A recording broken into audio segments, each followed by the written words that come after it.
At 16, my parents believed my brother's lie and kicked me out in a storm. My father didn't even look at me when he said the words that severed our bloodline. Get out. I don't need a sick son. 3 hours later, police called them to the hospital. When Dad walked in and saw who was sitting by my bed, his hands wouldn't stop shaking. You can't be here," he whispered. But before that moment of reckoning, I had to survive the asphalt. It started with $50 missing from a wallet and a bruise on Kyle's arm that he put there himself. My younger brother was an architect of chaos, and I was his favorite foundation to crack. He squeezed out crocodile tears, pointing at me while my mother gasped. I tried to explain that I had been at the library all afternoon, but truth holds no weight against a golden child's performance. They didn't want facts. They wanted a convenient scapegoat to purge from their perfect home. Dad grabbed my collar, his knuckles white with a rage that felt rehearsed, like he had been waiting for an excuse. He dragged me through the hallway, past the family photos where my smile was already fading. The front door flew open, and the wind screamed like a wounded animal. Rain lashed against the porch light, creating a strobe effect of water. He shoved me hard enough that I stumbled down the wet steps, landing in the mud. The door slammed shut behind me. The lock clicked, a final sound that echoed louder than the rolling thunder. I stood there for a minute, soaking wet, waiting for the latch to turn back. I waited for Mom to scream, for Dad to realize he had gone too far. But the house stayed dark and silent, a fortress built to keep me out. I turned toward the road. The rain was freezing, soaking through my thin hoodie. I had no phone, no money, and nowhere to go but the highway. Visibility was zero. Cars were blurs of light and noise, hydroplaning past me as I walked the shoulder. The cold seeped into my bones, making my teeth chatter until my jaw ached. I kept my head down, shielding my eyes from the stinging sleet, wondering if this was how I disappeared. I thought about turning back, begging for forgiveness for a crime I didn't commit, but the memory of Dad's disgust stopped me. Being alone in the dark felt safer than that hatred. I didn't see the set-in until the beams of light were already swallowing me whole. I was crossing the intersection, blinded by a sudden flash of lightning, when the screech of tires cut through the storm. It was a high-pitched wail of rubber losing its grip on wet asphalt. I turned, lifting my hands as if that could stop 2 tons of steel. The impact didn't hurt at first, it just knocked the world sideways. Then everything dissolved into white, and finally silence. I woke up to the rhythmic beeping of a machine and the sharp smell of antiseptic. My head felt like it had been split open and stitched back together with wire. I tried to move, but a heavy warmth on my arm stopped me. A man was sitting in the plastic chair next to my bed. He wore a damp suit, the kind that cost more than my father's car. He was reading a file, his face illuminated by the harsh fluorescent light. He didn't look like a doctor. He looked like a verdict. "Don't try to sit up," he said without looking away from the papers. His voice was deep, gravelly, and commanding. He closed the folder and finally met my eyes. He had steel gray hair and eyes that seemed to dissect me. "You have 3 broken ribs and a severe concussion, Jimmy." I blinked, trying to process his presence through the fog of painkillers. "Who are you?" I croaked, my throat dry as sandpaper. "The man who hit you," he replied calmly, "and the man who isn't leaving until we discuss why you were walking on a highway." Before I could answer, the automatic doors slid open with a pneumatic hiss. 2 police officers walked in, followed closely by my parents. My mother was already weeping, a performance that would have won awards if I didn't know the script. My father walked behind her, his face a mask of practiced concern, though his eyes remained cold. He scanned the room, looking for the doctors, looking for the police, looking for anyone to validate his narrative of the troubled, sick son. He hadn't seen the man in the chair yet. "Oh, thank God." Mom sobbed, rushing to the other side of the bed, but not actually touching me. Dad stepped toward the officers, puffing out his chest to feign authority. "We've been worried sick," he told them, his voice thick with false emotion. "He has episodes, you know. He ran away after a disagreement. We tried to stop him. I wanted to scream to tell them about the storm and the eviction, but the pain in my ribs made it impossible. The injustice burned hotter than the injuries." The man in the suit stood up slowly, unfolding his tall frame with deliberate menace. The movement caught my father's attention. Dad turned, annoyance flashing across his face at the intrusion of a stranger. He opened his mouth to dismiss the man, to tell him this was a private family matter. Then he actually looked. The color drained from my father's face so fast it looked like a magic trick. He staggered back a step, bumping into a nurse. The mask of the concerned parent shattered instantly. You can't be here." Dad stammered, his voice trembling. He pointed a finger that wouldn't stay still. His hands were shaking violently, a tremor of pure, unadulterated fear. The police officers looked between the two men, sensing a sudden shift in the room's gravity. The man in the suit didn't blink. "Hello, Richard," he said, and the name sounded like a curse. "It's been a long time since you stood in front of my bench. I see you haven't changed your methods." "Judge Vance," one of the officers said, straightening up and touching the brim of his cap. "You were the driver." The judge nodded, his eyes never leaving my father's pale face. "I was. And I found this young man walking in a monsoon without a coat." He walked around the bed, placing a hand on my shoulder, claiming me. "Richard here was just explaining his son's condition, but I think I need to explain the legal definition of child endangerment to him first." The room went silent. The officer flipped his notebook open, the sound sharp in the quiet room. "Jimmy, did you leave voluntarily?" he asked, his pen hovering over the lined paper. My father's eyes bored into me, a silent threat promising retribution if I cracked. For 16 years, I had swallowed their narratives to keep the peace. But looking at the judge's steady, expectant gaze, I realized peace was already dead. I took a shallow breath that rattled my broken ribs. "No," I whispered. "He told me to get out." The words spilled out like blood from a reopened wound, staining the sterile air. I detailed the missing money, Kyle's fake bruise, and the raging storm outside the door. I told them about the name he called me right before he shoved me into the rain. He said he didn't need a sick son. I said, my voice gaining strength. The officer stopped writing and looked at my father with undisguised disgust. Mom let out a strangled noise, pressing a tissue to her mouth. Judge Vance stepped between the bed and my parents, a physical barrier of wool and authority. "I've already spoken to Child Protective Services," he announced, his voice level but dangerous. "Given the circumstances and my standing, I am filing for emergency temporary guardianship." My father's head snapped up, his face flushing red. "You can't just take him," he sputtered. Vance smiled, a cold shark-like expression. "I can, Richard, unless you want a full investigation into your finances and that fraud case from 2008 reopened immediately." The threat hung in the air, heavy and suffocating. My mother looked at my father, her eyes wide with panic, pleading silently for him to fix it. But Richard wasn't a fighter. He was a bully who crumbled when the victim hit back. He swallowed hard, his Adam's apple bobbing. "If the boy wants to leave, let him," he muttered, refusing to look at me. It was that easy. They weren't fighting for me. They were negotiating their own survival. Mom gathered her purse, her hands shaking almost as much as Dad's had earlier.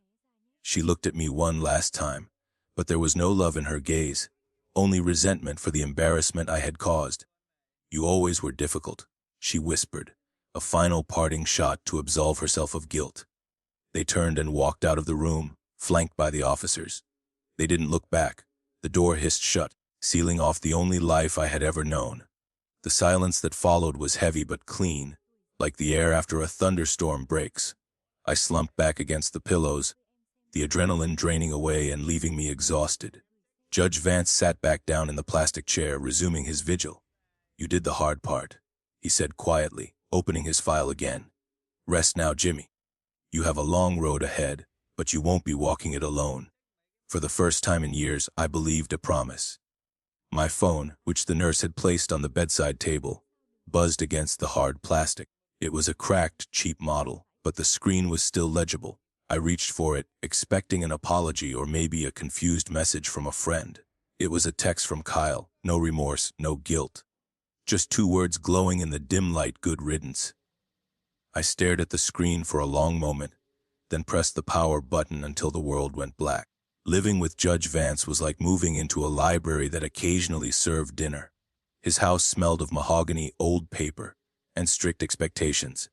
There were no unpredictable outbursts or flying plates, only the quiet, terrifying weight of standards. On the first night, He placed a stack of books on my desk, filling the empty space where my family photos used to be. Discipline is the only cure for chaos, he told me. He didn't offer pity, he offered a curriculum for survival. Dinner conversations were interrogations, but they were fair. Vance didn't care about my feelings, he cared about my logic. We debated case law over roast chicken, and he forced me to defend my arguments until my stutter disappeared. I realized that in this house, tears were useless, but a well-constructed fact was currency. It was the opposite of my childhood, where truth was malleable and dangerous. Here, the truth was a weapon, and Vance was teaching me how to sharpen it. I attacked my schoolwork with a desperation that bordered on obsession. Every A I earned was a direct rebuttal to my father's voice calling me sick. I spent nights buried in textbooks, fueled by coffee and a burning need for vindication. When I graduated high school as valedictorian, my biological parents weren't there.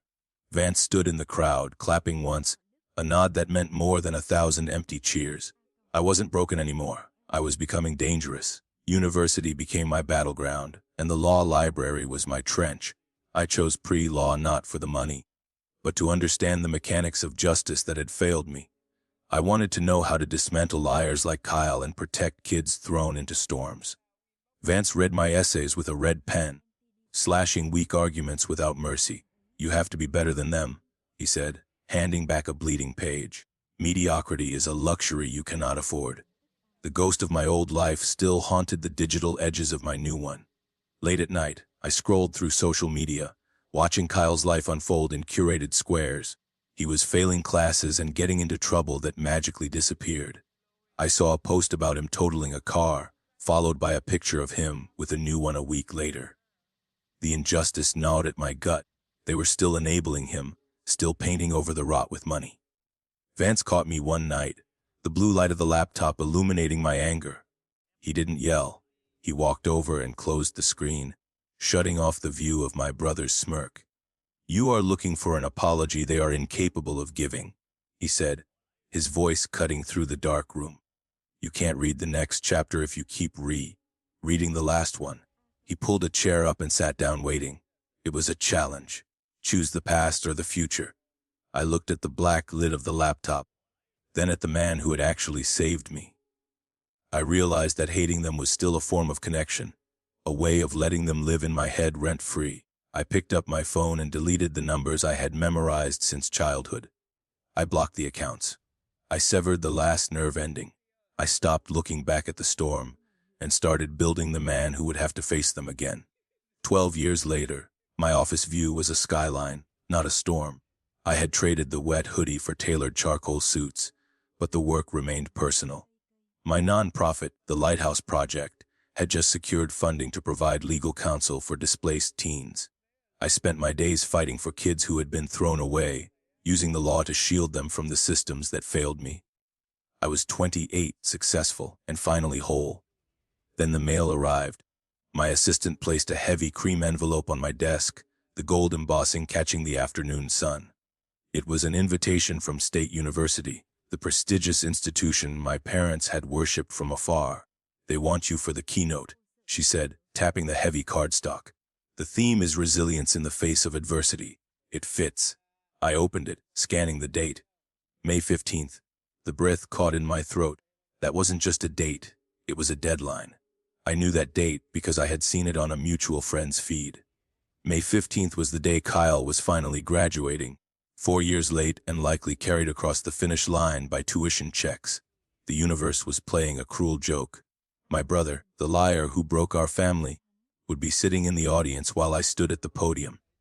It was a collision course I hadn't planned, but one I couldn't ignore. The irony tasted like blood. I drove to Vance's house that evening, the invitation sitting on the passenger seat like a loaded gun. He was retired now, but his mind was still a steel trap. He poured 2 glasses of scotch, listening as I laid out the scenario. "It's a trap," I said, pacing his study. "If I go, I validate them. If I don't, I hide." Vance took a slow sip, his eyes gleaming. "Already countered? It's a courtroom, and you're finally the prosecutor." We crafted a strategy that night. I would accept, but with conditions. My biography in the program would list my professional achievements, but omit my birth name and history. To the graduating class, I would be James Vance, the successful advocate. To my family, I would be a ghost until the moment the spotlight hit my face. I wanted them to sit in the front row, comfortable and proud, right up until the moment the gavel came down. A week before the ceremony, the university sent over the donor list for the reception. I scanned the names, looking for potential networking opportunities, and stopped cold at the platinum tier. Richard and Martha Sterling. They had donated a library wing to ensure Kyle graduated with honors despite his mediocre grades. They had bought his success just like they had bought their own clear conscience. Rage flared hot and bright, but this time I didn't let it consume me. I used that anger as fuel.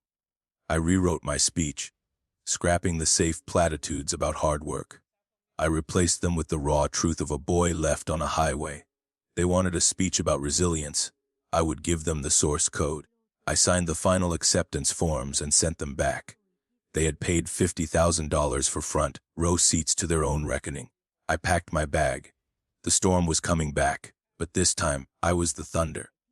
The heavy velvet curtain smelled of dust and old adrenaline, a scent that grounded me as I stood in the darkened wings. I adjusted the cuffs of my charcoal suit, listening to the dean's muffled voice reverberate through the massive auditorium speakers.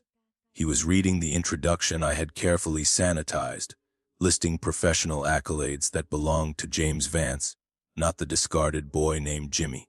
My heart hammered against my ribs, a frantic rhythm that defied my calm exterior. I peeked through the slit in the fabric. The front row was a blur of expensive clothing and expectant faces. They were sitting right there, comfortable in seats they had purchased with blood money. Please welcome our keynote speaker, Mr. James Vance. The applause washed over me like a physical wave as I stepped out into the blinding stage lights. I walked to the podium with measured steps, gripping the smooth wood edges to steady my shaking hands. I looked down, past the glare, directly into the center of the first row. My father was clapping politely, a practiced smile plastered on his face. Then our eyes locked. The clap died instantly. His hands froze in midair, and his mouth fell open in a silent, horrific gasp of recognition. Beside him, my mother followed his gaze, her own polite applause faltering into a confused, disjointed silence. She squinted, trying to reconcile the successful man on stage with the memory of the wet, broken boy she had abandoned. When the realization hit, she physically recoiled, her hand flying to her throat as if choking on a sharp gasp. Kyle, slouched in his graduation gown, looked up from his phone, annoyed by the sudden tension. He saw me, and the color drained from his face so fast he looked like a corpse. The rest of the audience cheered. My family sat in a funeral quiet. I waited for the room to settle, letting the silence stretch until it was heavy and uncomfortable. "Thank you, Dean," I said, my voice amplified and clear, echoing off the high ceiling. I looked down at the prepared speech on the teleprompter, the safe words about hard work and future success. Then I looked at Richard Sterling, whose face was now a mask of pure terror. I reached out and turned the teleprompter off. I prepared a speech about resilience today, I told the crowd. But instead, I want to tell you a true story about a storm. 12 years ago, a 16-year-old boy was accused of a crime he didn't commit. I began. The audience leaned in, captivated by the sudden shift in tone. His brother lied about a missing $50 and a bruise. His parents didn't ask for proof. They just wanted a scapegoat. I saw my father flinch as if I had struck him. That night, in the middle of a monsoon, his father dragged him to the door. He looked his son in the eye and said, "Get out. I don't need a sick son." A collective gasp rippled through the auditorium. I kept my eyes fixed on the front row, refusing to let them look away. That boy walked the highway for 3 hours in the freezing rain. I continued, my voice hardening. He had nowhere to go. Eventually, a car didn't see him in time. He woke up in the hospital with broken ribs and a shattered life. My mother was weeping now, but not the performative tears of the hospital room. These were tears of public shame, streaming down a face that had nowhere to hide. His parents came to the hospital, I said, pacing slightly to the left. But when they realized they might face legal trouble for child endangerment, they left. They signed the papers and walked away, leaving their son to the state. I paused, letting the weight of the abandonment settle over the thousands of people watching. They erased him. They bought new cars, donated new library wings, and pretended he never existed. I leaned into the microphone. But that boy didn't disappear. He went to law school. And he is standing here today? The auditorium erupted in murmurs, heads turning to scan the crowd, wondering who the villains were. But those in the front sections had already followed my gaze. They saw the platinum donors, the Sterlings, shrinking into their velvet seats. Richard looked like he was having a heart attack. His arrogance had completely evaporated. Kyle had pulled his graduation cap down, trying to become invisible. I had stripped them of their greatest asset, their reputation. They were no longer the benevolent benefactors. They were the monsters in a bedtime story. I learned something that night, I said, softening my tone. I learned that biology is not a bond. Family is not about blood. It is about who stays when the rain starts. I pointed to the balcony, where an older man sat watching with a proud, stoic expression. Judge Arthur Vance hit me with his car that night, and then he sat by my bed for 6 years. He taught me that you are not defined by the people who leave you, but by the people who choose you. The applause began before I even finished, a thunderous, standing ovation that shook the floorboards. It wasn't polite clapping this time. It was a roar of solidarity. I looked at my biological father one last time. He was small, broken, and utterly defeated. I didn't feel triumph, only a quiet, resolute peace. Congratulations, class of 2024, I said. Be the people who stay. I stepped back from the podium and walked off the stage, leaving the Sterlings alone in a room full of people who finally knew their names. The VIP reception hall was a sensory overload of crystal chandeliers and expensive champagne. Waiters circulated with silver trays, oblivious to the nuclear winter that had just descended on the Sterling family. I walked in, adrenaline fading into a cold, sharp focus. I saw them immediately. They were huddled near a decorative pillar, isolated by a perimeter of whispers and sidelong glances. Richard saw me first. He straightened his tie, a reflex of a man who thought a Windsor knot could fix a moral bankruptcy. He started walking stiffly toward me. He stopped 3 feet away, his hand twitching upward before falling back to his side. He looked older up close, the lines around his mouth deep with years of unearned comfort. Jimmy, he said, the name sounding foreign in his mouth.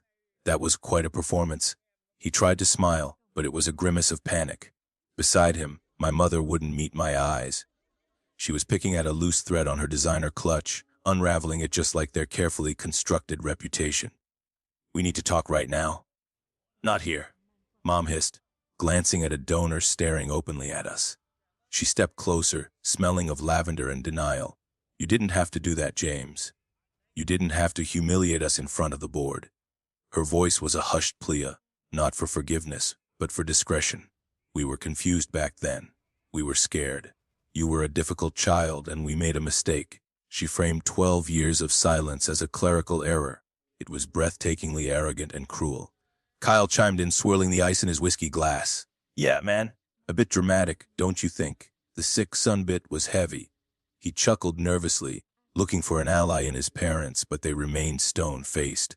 He was 26 now, but he still had the eyes of the boy who faked a bruise to get his way. I mean, look at you. You are rich. You are famous. It obviously worked out fine. No harm, no foul, right? The audacity made my blood run cold. Richard regained some of his bluster at Kyle's dismissal. Your brother is right, he said, lowering his voice to a growl. We gave you life. We put a roof over your head for 16 years. You repay us by ambush. He took a step forward, invading my personal space, trying to use his height to intimidate me like he did in the hallway all those years ago. I expect a retraction. You will tell them it was a metaphor, a storytelling device to save face. I didn't step back this time.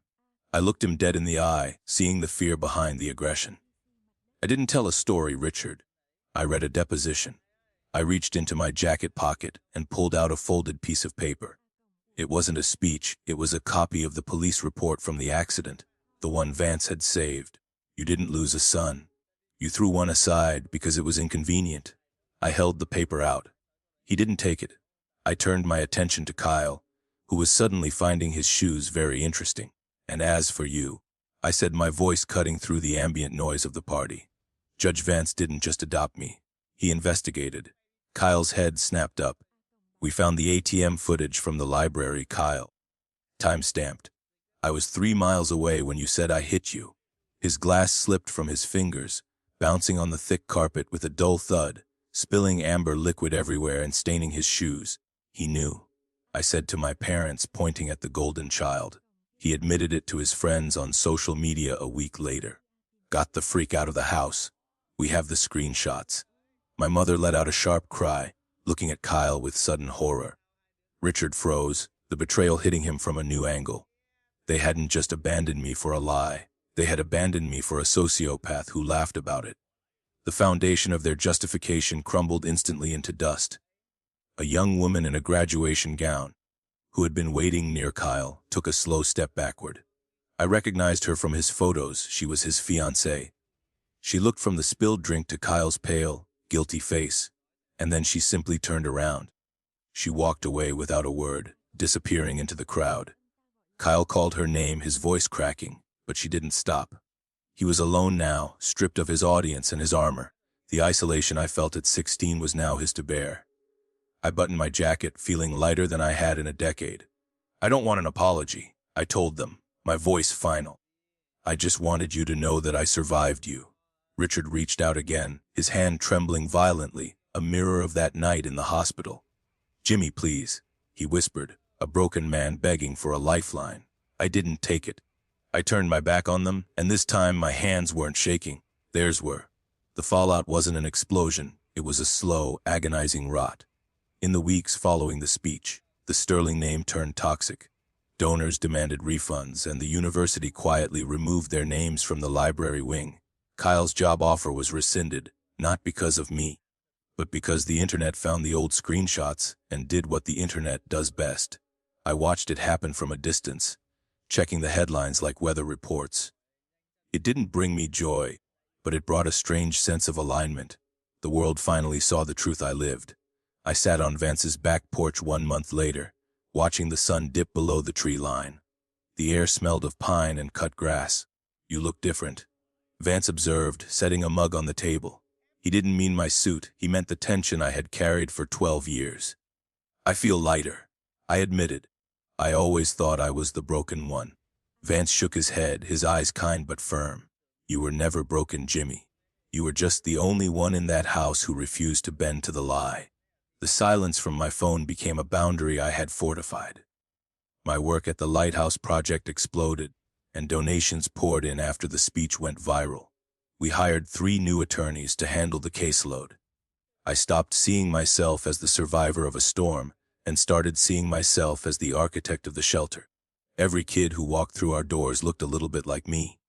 Now, instead of looking for a savior, I became the hand reaching out. The cycle of abandonment ended with my signature. Yesterday, a letter arrived at my office. It had no return address, but I recognized the jagged, nervous handwriting immediately. Richard. I held the envelope up to the light, seeing the dense scrawl of a man trying to explain the inexplicable. He probably wrote about regret or how Kyle had deceived them. It was weightless in my hand, a ghost trying to haunt a house that had been demolished. I didn't feel anger or curiosity anymore. I just felt a profound, quiet sense of finality. I took the letter to the sink in the break room and struck a match. The flame caught the corner of the envelope, curling the paper into black ash. I watched the fire consume his words without ever reading them. It was the only response he deserved. His apology was for him, to ease his guilt, not to heal my wound. I let it burn until the heat licked my fingertips, then dropped the last charred piece into the water. The ink dissolved, swirling down the drain. I walked out of the office and into the evening air. The sky was a bruised purple, threatening rain, but I didn't flinch. I had an umbrella, a home, and a family that chose me. I thought about the 16-year-old boy shivering on the highway, waiting for a car to end the pain. I wished I could tell him that the cold doesn't last forever. I unlocked my car and got in. The storm was finally over. I was dry.